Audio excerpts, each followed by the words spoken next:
वो व्यक्ति किस प्रकार की कल्पनाओं में जी रहा है। सकमलवनम अग्नि, वो सोचता है कि मैं आग लगा करके कमल का वन खिला दूंगा। वो सोचता है कि सूर्य अस्त होने के बाद में प्रकाश होगा। वो सोचता है कि सांप के मुंह से अमृत निकलेगा। अमृतम उरगवक्त्रात् साधुवादम विवादात्। वो व्यक्ति ये सोचता है कि मैं झगड़ा भी करूंगा और लोग मुझे क्या कहेंगे, वाह करेंगे, लोग मुझे धन्यवाद देंगे। जैसे कभी सांप के मुंह से अमृत नहीं मिल सकता है, जैसे अग्नि से कभी कमल वन खिल नहीं सकता है, जैसे सूर्यास्त होने के बाद कभी प्रकाश नहीं मिल सकता है, जैसे झगड़ा करने से किसी को वाहवाही नहीं मिल सकती। ठीक है, अब लोगों का एक शगुफा हो गया है, लोगों का एक शौक हो गया है, वो दूसरों को कहते हैं तुम लड़ो हम कपड़े संभालते हैं। अब ये एक तरह से लोगों की क्या हो गई है, प्रवृत्ति हो गई। पर वो भी क्या होते हैं, केवल तमाशबीन होते हैं, केवल नौटंकी देखने वाले होते हैं। लड़ाई जब तक होती है तब तक देखते हैं, लेकिन आदमी कहते हैं फालतू माता थोड़ी करता है या कहीं जरूरत थोड़ी थी, आप अपना काम कर लेते हैं। झगड़े से कभी साधुवाद नहीं प्राप्त हो सकता है। साधुवाद विवादात वो ये सोचे कि मेरा पेट अपसेट है फिर भी मैं स्वस्थ रहूंगा।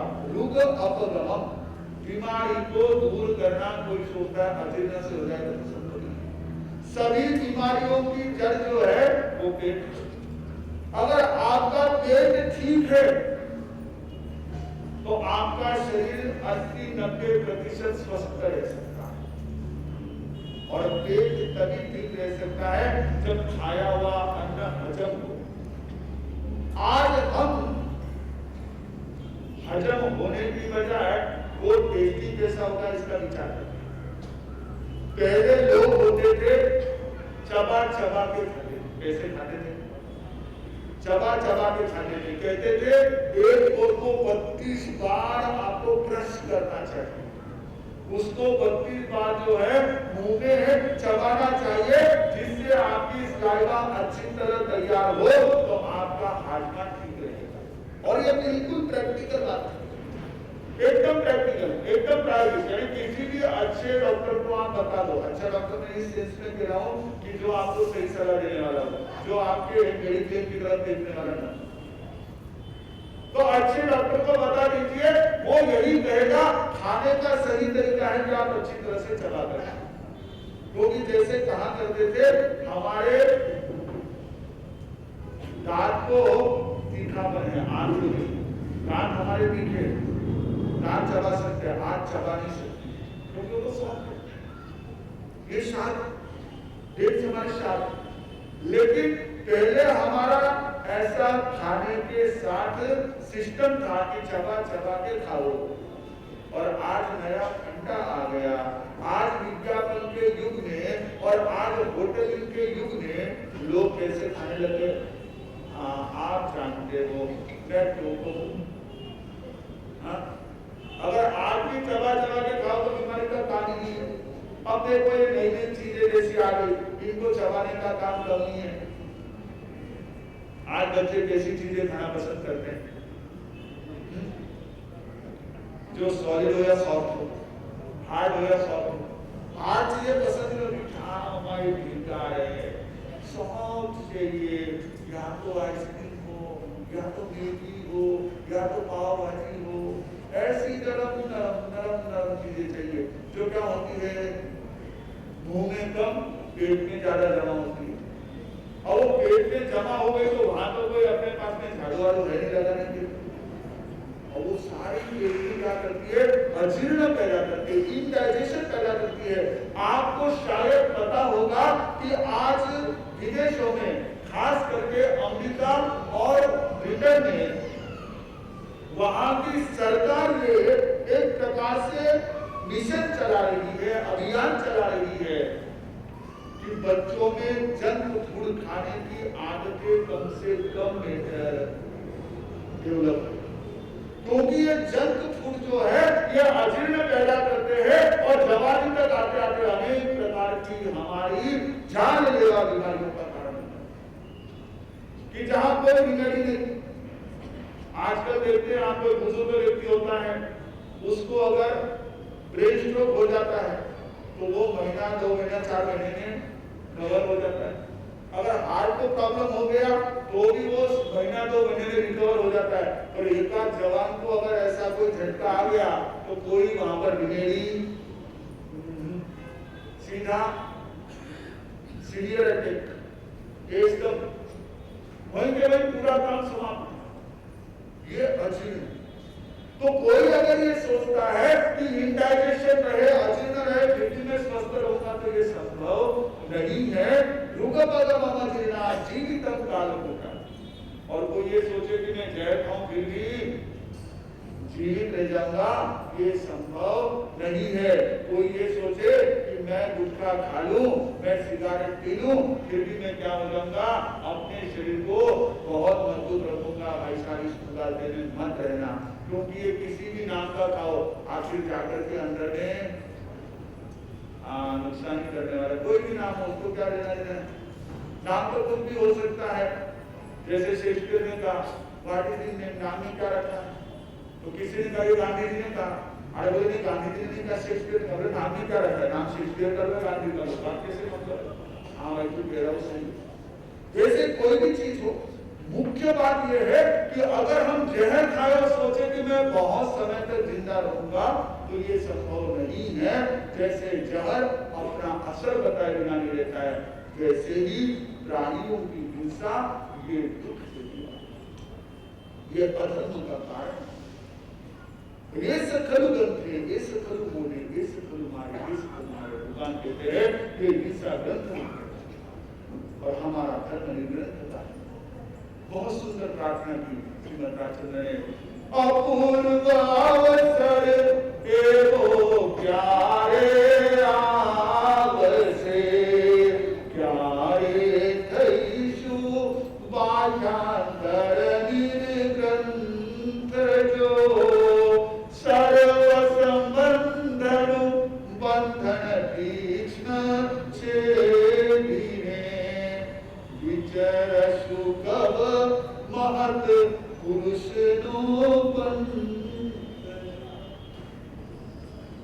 हम कब बाह्य अभ्यंतर से निर्भर, ये गांठ है, ये हिंसा हमारे भीतर में है, कर्मों का बंधन करने वाली इसलिए गांठ है। ये हिंसा हमारे भीतर में मूढ़ता उत्पन्न करने वाली है, इसलिए मोह है। ये हिंसा हमें मृत्यु के द्वार तक ले जाती है, इसलिए ये मार है। ये हिंसा नरक का फल देने वाली है, नरक का द्वार उद्घाटित करने वाली, इसलिए नरक है। ये सकलु गंथे, ये सकलु मोहि, ये सकलु माये, ये सकलु नरय। ये ग्रंथ है, मोह है, मान है, नरक है।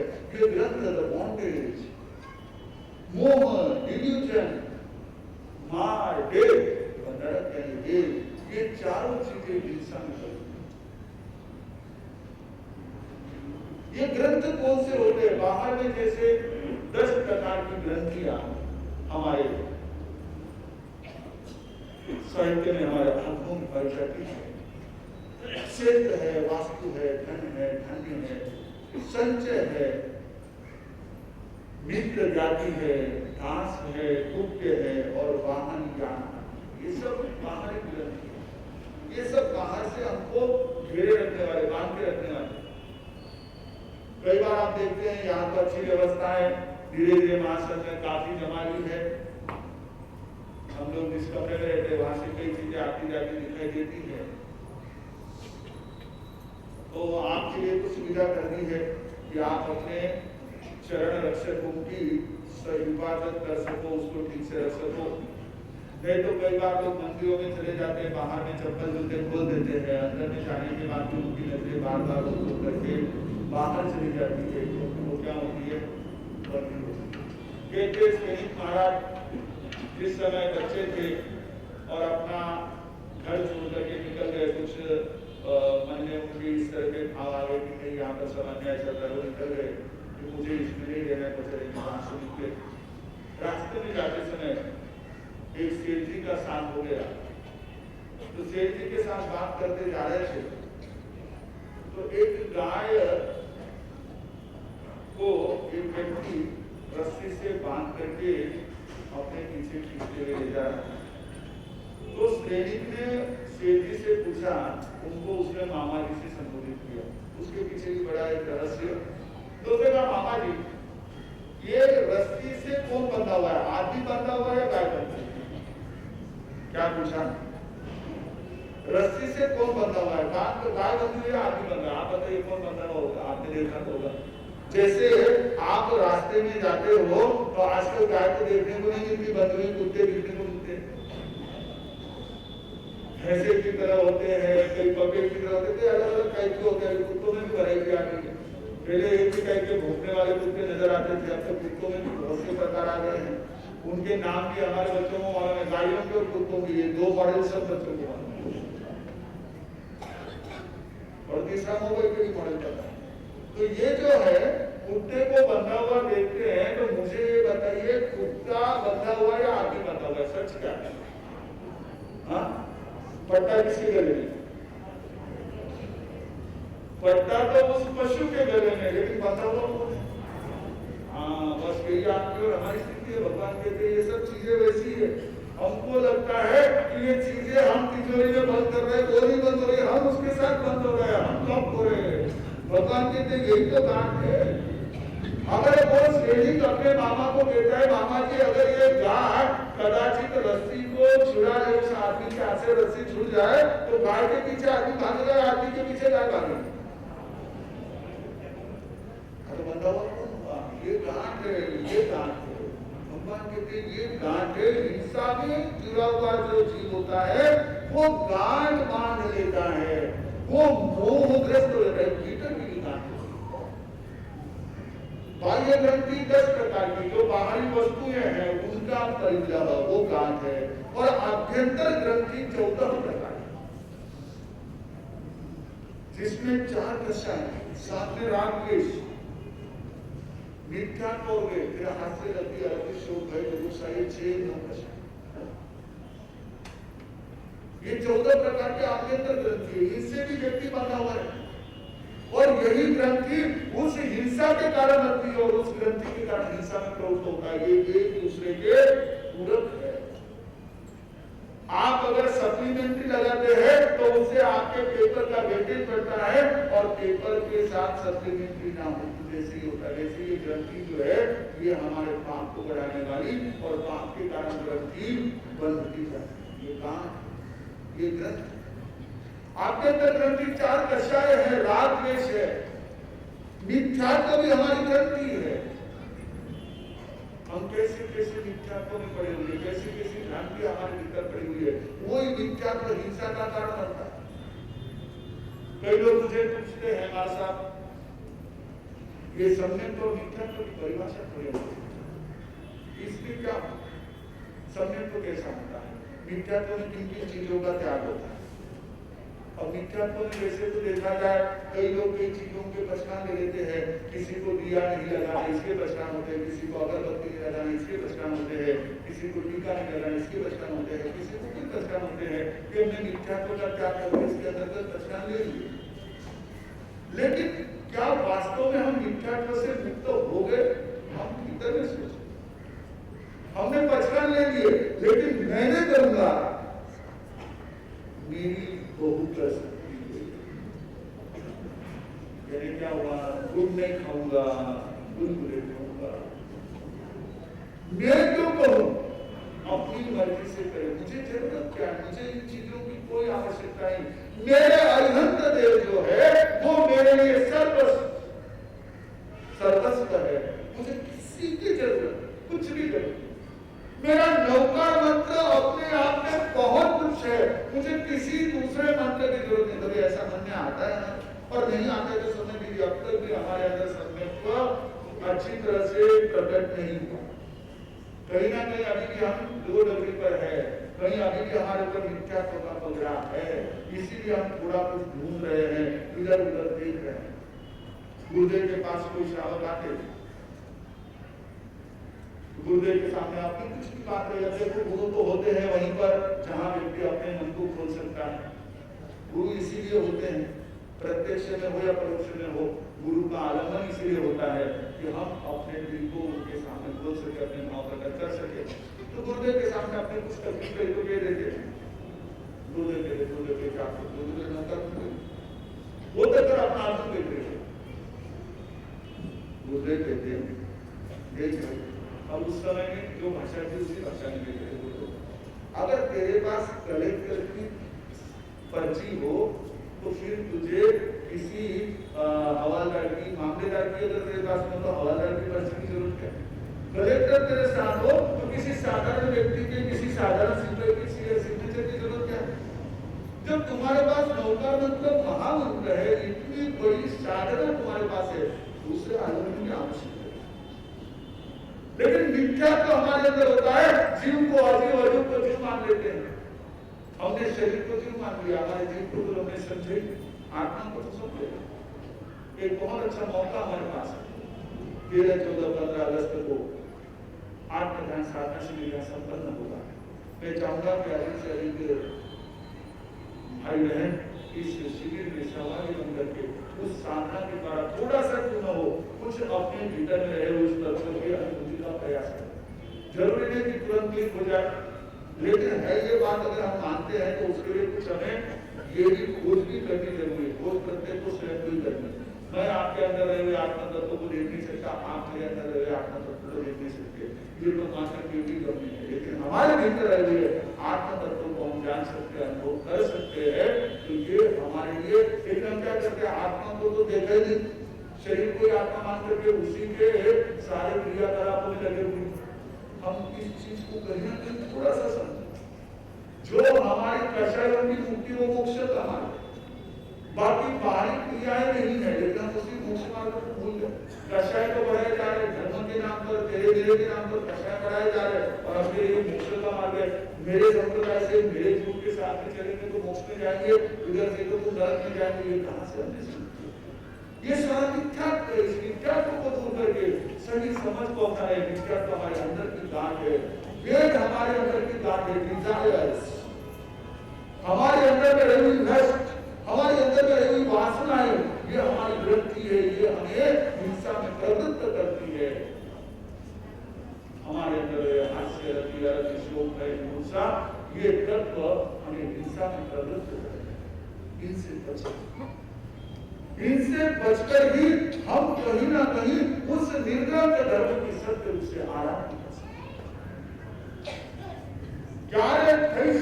बाह्यांतर की ग्रंथ, जो हमारे बाहर की ग्रंथि, भीतर की ग्रंथि छूट जाए, ऐसा तो मौका आता है, ऐसा हो सकता है। वो गांठ अगर हमारी छूट गई तो हमारा यह जो अनादिकाल से मिथ्यात्व का संस्कार है वो भी टूट जाएगा, हमारा मोक्ष का रिजर्वेशन पक्का। बाकी बाहर चीजों से कुछ, ये व्याख्यान, ये साधना, ये माध्यम है, इसके माध्यम से हम कहीं ना कहीं थोड़ा भीतर को झंझोड़े, थोड़ा सा हिला है, हम हमारे भीतर में उन प्रवृत्तियों को थोड़ा सा कहीं ना कहीं समझे, बदले, कहीं ना कहीं ठीक कर दे, ये सब उसके लिए होता है। तो ये हमारे अंदर में रही जो एक तरह की हिंसा की प्रवृत्ति है, वो को बढ़ाने वाली हमारा सत्य असत का विवेक ठीक है, क्या सही है क्या गलत है समझ नहीं पाते। आज आप अगर देखो स्वच्छंदताएं बढ़ रही है, कहीं पर यदि निरंकुशता बढ़ रही है, मनमानी बढ़ रही है, तो उसका कारण क्या? हिंसा। जहां व्यक्ति हिंसक होता है वहां मनमानी बढ़ जाती है। आप देख सकते हो, क्योंकि हिंसा करने वाले के पास में एक तरह का ऐसा स्वयं का अहंकार, एक स्वयं की ऐसी ये तैयार हो जाती है कि कोई उसे रोकना पसंद नहीं करता है। कहाँ माता कोई तो, कहाँ उसे झगड़ा बोल दो, चाहे हिंसा जो है वो व्यक्ति को एक तरह से मोहग्रस्त बनाना। और आज आप देख रहे हैं चारों तरफ हिंसा का खूब बोलबाला। आप जिस तरफ भी अपनी नजर डालो, चाहे मीडिया पर नजर डालो, चाहे आप अपने आसपास के मार्केट पर नजर डालो, चाहे आप अपने लाइफस्टाइल पर नजर डालो, आज जहां कहीं आप ध्यान दोगे वहां आपको हिंसा का इस तरह से पूरे आम बता ये पड़ोसी आ रही है, ये जानबूझ करके आपके दिमाग में डाली जा रही है, आपके वर्षों के, सदियों के, पीढ़ियों के संस्कारों को छिन्न भिन्न करने की एक बहुत बड़ी ऐसी तैयारी, एक बहुत बड़ी ऐसी भूमिका ये सारे हमें सावधान करना चाहिए, इस हिंसा से बचना चाहिए, क्योंकि हिंसा ना उनका भला करेगा हमारे थोड़े से सुख के लिए, क्षणिक सुख के लिए जब कहीं भी हिंसक कार्य में, हिंसक प्रवृत्ति में अगर आगे बढ़ते हैं तो हमें रुकना जरूर, क्योंकि यही मृत्यु की तरफ ले जाए।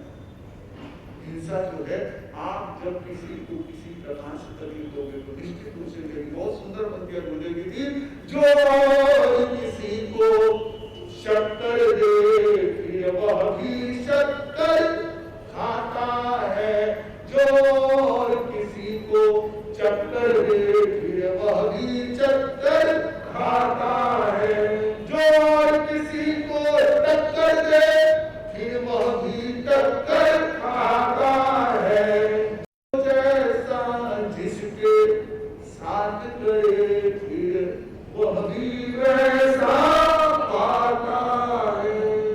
ये हिंसा हमारे लिए भी दुखदायी, हमारे मृत्यु का कारण बन सकती है, ये हमें जानना जरूरी है, ये समझना जरूरी है। अगर हम ये जान ले तो हम सब आरंभ से निवृत्त हो सकते हैं, क्योंकि शास्त्रकार कहते हैं कि जो इस हिंसा के स्वरूप को, परिणाम को जान लेते हैं, वो पृथ्वी की हिंसा से अपने आप को निवृत्त कर लेते हैं, और जो इसको नहीं जानते हैं वे अपने आप को उससे निवृत्त नहीं कर पाते हैं। हमें तो पृथ्वी काल की हिंसा से ही बचने को कहा, कितना विवेक भगवान ने दिया है। आज हम जाने अनजाने न पता नहीं कितने प्रकार से इन सारी इंद्रिय जीवों की हिंसा में सहज प्रवृत्त हो जाते हैं, हमको लगता नहीं। आज पंचेंद्रिय की हिंसा इतनी बढ़ गई है कि एक इंद्रिय तो हमारे इंद्रिय नहीं आते, इंद्रिय तो इंद्रिय नहीं आते, लोगों को घर में है बीच पे बैठने कुछ लगता ही नहीं, लक्ष्मण जैसा ऐसे घुमाने में कुछ लगता ही नहीं, कोई नहीं, मन में आता ही नहीं कुछ कि इससे क्या हो, ये हिंसा कहाँ हमारे लिए सुविधा है। भगवान कहते हैं हम इस हिंसा से निवृत्त होते हैं तो हमारे जीवन को उसकी बना सकते हैं, हम जीवन को नरक की उस भयंकर वेदना से बचा सकते हैं। आप ये मत सोचिए नरक कहने सिर्फ वो अधोलोक में, नरक के बारे में हमारे व्याख्यानकारों ने कहा है कि जो हिंसा करने वाला होता है उसकी भाव दशा नरक से भी क्रूर हो, उस समय वो क्रूर परिणाम नरक से भी क्रूर परिणाम, यही के नरक का अनुभव करता है, यही के उस दुखों का अनुभव करता है, यही की यातना का अनुभव करता है। इन यातनाओं से, दुखों से बचने का बहुत सुंदर उपाय ये हमें हिंसा से निवृत्ति का, हमें थोड़ा सा क्यों न हो अपने भीतर रहे हुए उस संवेदनाओं को, उस करुणा भाव को जागृत करने का परमपिता परमात्मा ने करुणा से हमें बताया हुआ है। हम सभी इस बात को समझे, हिंसा से बचे, कितनी हिंसाएं हम टाल सकते हैं। एक छोटी सी एक सूचना करके मैं अपनी बात को बोलूंगा, हिंसा टालने के लिए देखिए आजकल जो हमारी कुछ चीजें बढ़ रही है उसमें रात्रि में कार्यक्रमों के आयोजन, इन आयोजनों में जो हिंसा होती है वो बहुत ज्यादा, और जैनियों के लिए कतई भी जरा सी भी कहीं भी किसी भी रूप में समर्थनीय हो ही नहीं सकती।